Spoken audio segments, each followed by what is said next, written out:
Every year, as tens of thousands of 8th graders go into their history classrooms, they learn that in 1991, the Soviet Union, the greatest enemy America had ever faced up to that point, dissolved.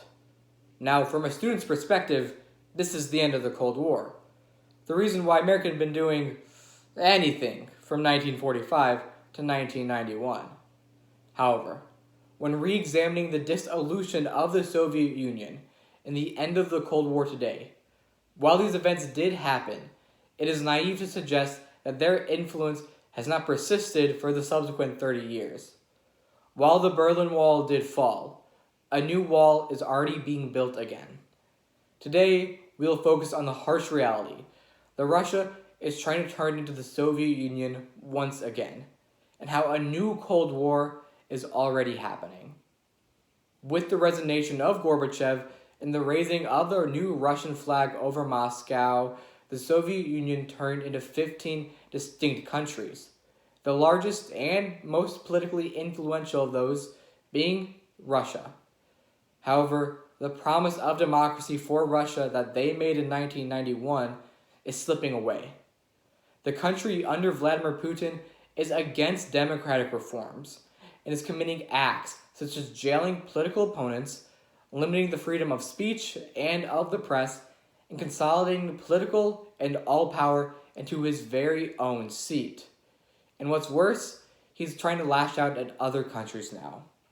According to the Washington Post, on March 22nd, 2021, since 2014, Russia and Ukraine have been fighting a war. However, it is inappropriate to call it a war when in fact it's much closer to colonialism and oppression. Although Crimea is a legitimate part of Ukraine, since 2014, Russia has been annexing it. And it's no surprise why they can do this, because their superior military tactics easily trampled over the weak Ukrainian defense forces. While these actions sparked international condemnation, nothing has actually been done besides a few weak economic sanctions in order to stop Russia. So, even though the Soviet Union turned into Russia in 14 separate countries, it is little more than a name change, because Russia, just like the Soviet Union, is against democracy and is continually trying to spread. Now, after focusing on the internal affairs of Russia, we need to focus on what this means for the United States.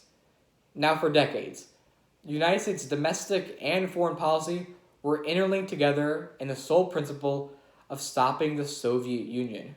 We went to the moon, tried to alleviate poverty, make our citizens healthier, and flex our military prowess across the world if it meant we could one-up the Soviets. So, when the Soviet Union fell, we claimed victory.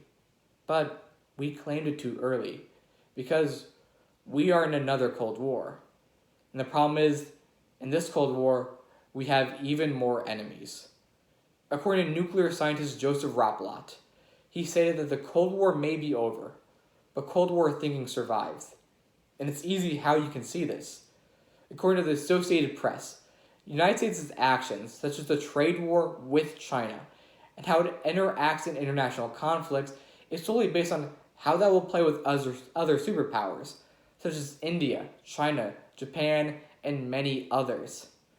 So, even though the Cold War officially has ended, we are only seeing the start of a new Cold War.